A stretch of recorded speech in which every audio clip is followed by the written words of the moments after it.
Rubén Moreno ha tenido un paso breve pero muy intenso como secretario general de Sanidad del Ministerio. Ahora es candidato a las listas del Partido Popular para el Parlamento y está ya inmerso en la campaña electoral. Con él haremos un repaso de algunos de los temas más candentes. Rubén Moreno, muy buenas. Buenas. Bueno, pues ¿cmo es ese año al frente de la Secretaría General de Sanidad? Cuando llegamos, el ministro y yo, veníamos los dos del Congreso, nos encontramos con una cierta agitación en el mundo sanitario que intentamos de algún modo devolver a la normalidad. No porque estuviera basado en cosas objetivas, sino porque realmente había en la calle pues una cierta sensación de que las cosas en sanidad podían mejorarse, ¿no?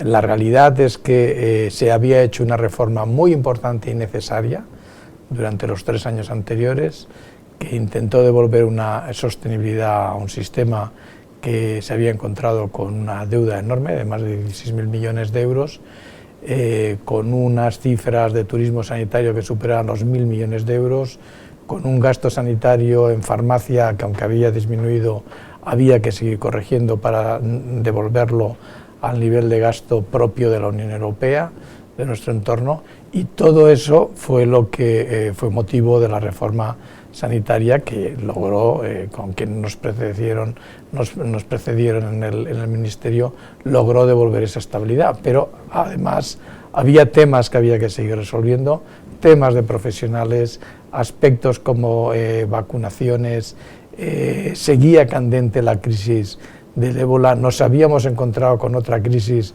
sobrevenida que fue la de la hepatitis C, etcétera. Incluso algún caso que, por singular que fuera el caso del niño con difteria, había que resolverlo y había generado también un gran debate. Todo ese tipo de cuestiones, por no decir acabar con todos los acuerdos hechos mediante el pacto con profesionales, requirió un enorme esfuerzo y, por lo tanto, para mí este año ha sido como una legislatura completa. Las relaciones con los profesionales sanitarios comenzaron bien, pero parece que se han ido deteriorando con el paso del tiempo. El Foro de la Profesión Médica llegó a amenazar con movilizaciones. Enfermería tiene encima de la mesa el Real Decreto de prescripción enfermera que no les ha gustado. ¿Cómo ha sido esa sensación un poco quizás agridulce has tenido que dejar ahí algunos temas pendientes, digamos, con los profesionales sanitarios? Pues con los profesionales sanitarios se da la paradoja de que en la primera etapa que yo estuve en el Ministerio, del año 2000 a 2002, hicimos la Ley de Ordenación de Profesiones Sanitarias, nadie más hizo nada durante 10 años, y cuando llegamos hubo que empezar a movilizar eso. Tanto médicos como enfermeros, después del famoso pacto, entendieron e intentaron decir que no habíamos hecho absolutamente nada, y la verdad es que cuando uno recapitula las cosas que se han hecho cosas muchísimas que jamás ellos hubieran esperado que se hubieran hecho. Por ejemplo, se ha hecho el registro de profesionales sanitarios, que nos permite planificar, se han unificado baremos, se han unificado categorías que permiten la movilidad de los profesionales, se han hecho bolsas para que los voluntarios, profesionales sanitarios que quieran ir, por ejemplo, a casos de crisis internacionales como fue el del ébola, puedan movilizarse, se ha realizado la troncalidad, se han hecho los diplomas de acreditación y acreditación avanzada, los de capacitación específica, se ha hecho el decreto, aunque diga a los enfermeros que no les gusta, que es el de la indicación enfermera, que nunca se hubiera hecho con ningún otro gobierno probablemente, y el de gestión clínica pues muy probablemente se finalice antes de que acabe la legislatura. Vamos, después de 10 años de no haber hecho nada, que nos digan todavía que no hemos hecho nosotros nada o que están enfadados, pues francamente yo no creo que esa es una razón objetiva, ¿eh? Has comentado que el Real Decreto de Gestión Clínica se espera antes de que acabe la legislatura. Pues debería salir antes de que acabe la legislatura. Cuando yo dejé el Ministerio, antes de entrar en las candidaturas para las elecciones generales, el documento estaba finalizado, tenía el acuerdo de los médicos, tenía el acuerdo de los enfermeros y recientemente ha tenido el acuerdo del Ministerio de Hacienda. Vamos, si no sale ya será por cuestiones de fechas, pero realmente tiene el beneplácito de todo el mundo y debería salir. Y además yo creo que es algo que va a ser importante, no tanto el decreto, sino lo que permite ese decreto de poder implicar más a los profesionales sanitarios, a todos, en la gestión de los recursos y en la gestión clínica, que es como dice el Real Decreto, para implicarles y para poder ofrecer una asistencia de mayor calidad. Volviendo al tema candente de la prescripción enfermera, bueno, los enfermeros hablan de traición por parte del Ministerio con esa última versión del texto. Aún no ha salido publicado en el BOE. Deberá salir, ¿no?, antes de que acabe la legislatura también, me imagino. Bueno, debe salir porque está aprobado por el Consejo de Ministros, pero habría que recordar, no obstante, que primero, ese es un Real Decreto que ningún gobierno anterior ha sacado, y ha pasado mucho tiempo, ¿eh? Es un Real Decreto que da cobertura a los cursos de formación que habían hecho más de 142.000 enfermeras, y que tienen que seguir haciendo más de 130.000 enfermeras. Las que vengan ya de las universidades no lo necesitan, pero por lo menos eso sí. Tanto es un decreto que permite y evita que la indicación que hasta ahora estaban haciendo algunas enfermeras, muchas, incluso de medicación que no está sujeta a prescripción médica, que no podían hacer, les permite hacerlo. Alguien dirá, hombre, es una paradoja que mi madre pueda comprar un paracetamol y una enfermera no pudiera indicar el paracetamol. Bueno, es que no podía. Es que ha habido gente que le han mandado 2 años a su casa precisamente por dar un paracetamol. Ese Real Decreto lo permite. ¿Cuál es la queja de enfermería? Pues que pretenden, de algún modo, que algo que el Real Decreto, que los médicos ven con buenos ojos y los enfermeros obviamente no, que es que un médico haga una prescripción, haga un diagnóstico, indique un tratamiento y diga qué protocolo tiene que aplicar un enfermero, y dentro de ese protocolo el enfermero puede hacer la indicación que quiera, pues probablemente querían algún tipo de mayor libertad. Los médicos entienden que eso es algo que les corresponde a ellos, los enfermeros entienden que, hombre, con unos protocolos hechos entre médicos y enfermeros, ellos mismos lo podrían hacer. Lo cierto es que, diga lo que diga un Real Decreto, si no hay un acuerdo entre médicos y enfermeros, jamás se podría aplicar. Por lo tanto, hombre, tendríamos que llegar a un acuerdo entre unos y otros. ¿Se pudo haber llegado antes del Real Decreto? Ahí me parece que es mucho más fácil hacerlo cuando el Real Decreto ya está publicado, porque ahora que está ya decidido, la gente entiende, pues si nos lo hubieran dicho antes hubiéramos llegado a un acuerdo. Lo dudo. Sacar un Real Decreto es muy difícil. Una vez está fuera, pues uno lo puede ajustar si quiere, no digo que lo vaya a hacer, pero uno lo puede ajustar. Si no ha salido, es imposible. Y hubieran seguido, pues como han seguido estos 10 últimos años, pues bueno, intentándolo y sin poderlo. Yo creo que es un gran éxito el hecho de que se haya hecho ese Real Decreto, y vamos, esto ya lo digo a título personal, no como gobierno, porque ya no estoy en el gobierno. Si hubiera que hacer algún ajuste en el que estuvieran de acuerdo todo el mundo, pues tampoco las cosas se hacen y se pueden reajustar, Otra de las cuestiones que también los médicos han hecho mucho hincapié durante estos años es la precariedad laboral. Consideran que no se ha avanzado lo suficiente. ¿Cómo se ha vivido también esta necesidad de ajustes de recursos humanos desde el Ministerio y también de cara al futuro, cuando si el Partido Popular llega a gobernar? ¿Cómo se ve también esta circunstancia, esta perspectiva? La parte de precariedad laboral, sobre todo hacen referencia la parte sindical de los médicos. Supongo que no hace falta recordar que en un estado como este, donde hay comunidades autónomas, quien tiene encomendada la gestión y por lo tanto a quien hay que juzgar por la precariedad laboral o no es a las propias comunidades autónomas. Y con eso no estoy echando balones fuera, lo que quiero decir es que la gestión está en manos de las comunidades autónomas y por lo tanto son las comunidades autónomas las que deben hacer un esfuerzo en mejorar esas condiciones, tanto en términos de salarios, como en horarios, como en formas de contratación. Hay comunidades autónomas en este país contra las que no parece que proteste nadie. Protestar viene al Ministerio, pero no contra la comunidad autónoma, que realmente han tratado a los médicos y a las enfermeras en unas condiciones que es más que cuestionable. Eso es lo que yo pienso. Sin embargo, la protesta no se hace allí, se hace en el Ministerio, cuando en realidad quien tiene esa competencia es la comunidad autónoma. Desde el Ministerio lo que sí que hemos intentado es unificar baremos, unificar categorías para que la gente pueda fácilmente moverse en una comunidad autónoma, es decir, aquello que son competencias que tiene todavía el Estado. En lo que podamos habrá que mejorar esas condiciones, desde luego desde el Ministerio, mientras esté en manos del gobierno del Partido Popular, se intentará hacer lo posible para que esas condiciones mejoren, pero vamos a tener que tener implicadas a todas las comunidades autónomas en ese proceso. Especialmente porque además en 2016 la tasa de reposición vuelve al 100%, ¿no? Vuelve al 100%, y luego hay que recordar que los presupuestos de las comunidades autónomas en materia sanitaria, que al final constituyen el gasto global y el presupuesto global en sanidad de este país, lo deciden los gobiernos de las comunidades autónomas.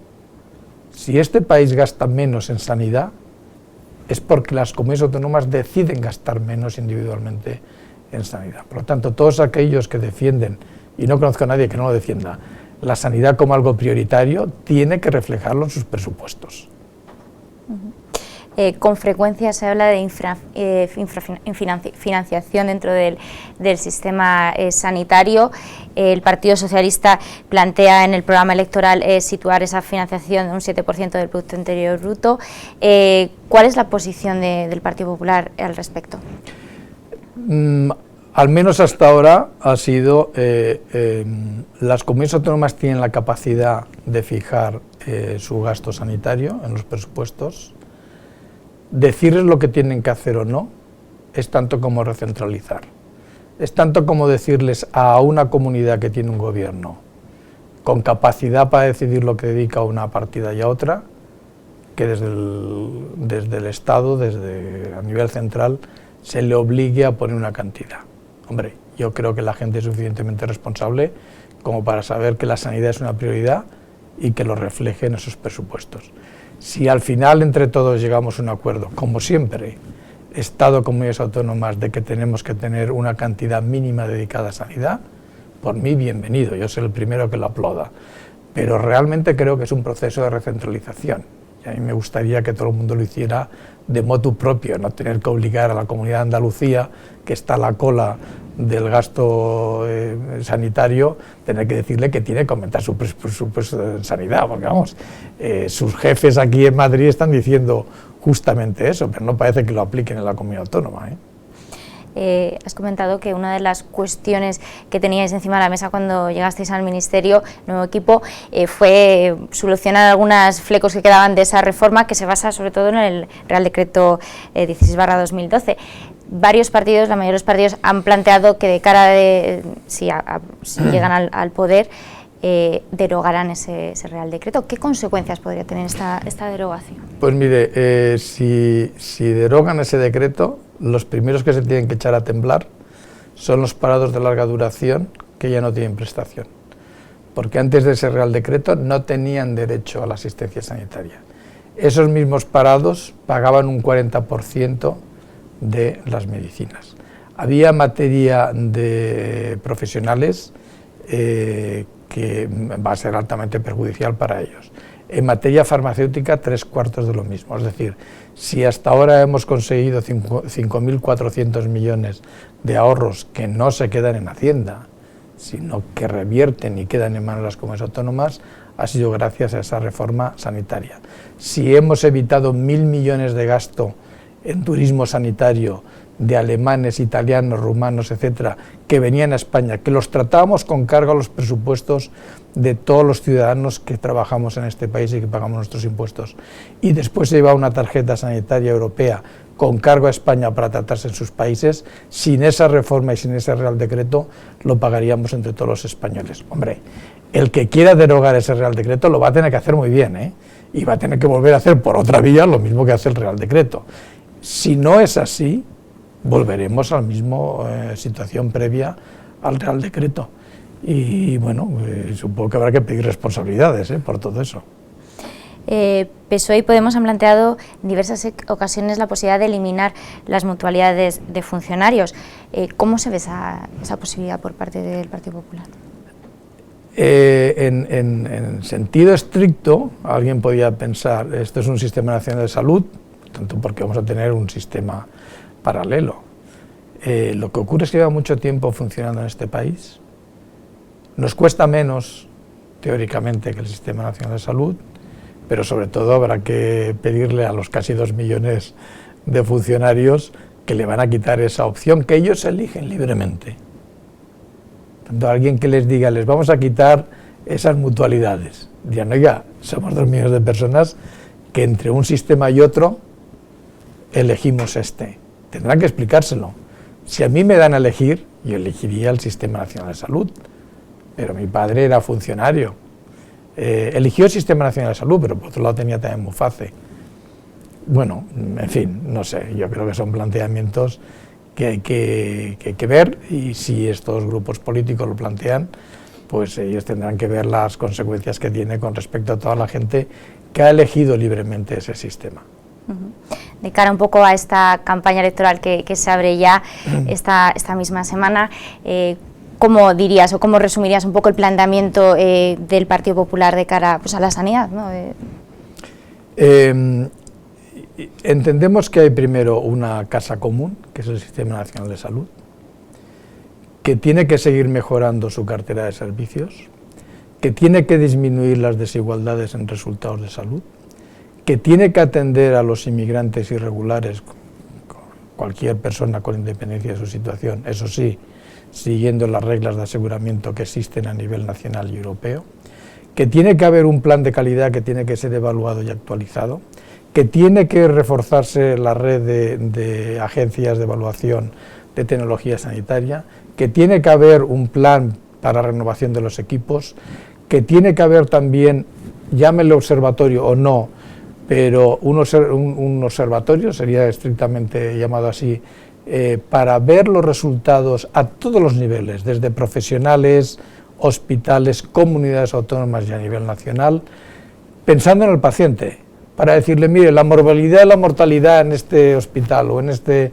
servicio de cirugía cardíaca es esta, frente a esta otra, creo que tienen derecho. Oiga, si estamos hablando de transparencia y saben, mientras yo era alto cargo, el café que yo tomaba, parece lógico que uno quiera saber esa morbilidad y esa mortalidad, cuál es también, ¿no? También es verdad que hay que hacer mejor aprovechamiento del Big Data para saber las necesidades del sistema, para aprender, para hacer investigación con esos datos. Va a ser fundamental la salud electrónica, lo que llamamos e-health, y también otra que se incorpora, que es el mobile health, sanidad móvil. Si estamos todo el día colgados del teléfono, habrá que aprovechar el teléfono móvil para mejorar eso. Y por supuesto la sostenibilidad, el gasto hay que controlarlo, el endeudamiento hay que controlarlo, las formas de contratación y de financiación de los medicamentos habrá que seguirlas muy de cerca e intentar mejorarlas, habrá que hacer concentración de servicios, comprar centralizadamente, seguir trabajando con las políticas de los profesionales que han estado tanto tiempo paradas. La facturación entre comunidades autónomas, aunque el Real Decreto de Foga lo ha mejorado enormemente, va a tener que mejorar para que el paciente pueda desplazarse entre comunidades autónomas, y luego me van a permitir, por mi background, que haga referencia a algo que me parece muy importante. No sé si en los próximos 4 años lo veremos, pero lo veremos dentro de muy pocos más. Es la medicina de precisión. La medicina de precisión va a cambiar la forma que tenemos de diagnosticar y de tratar a nuestros pacientes. Si uno combina el código genético con el código digital, el escenario que se nos abre por delante es extraordinario. Y yo espero verlo, porque vamos en ese sentido a avanzar muchísimo.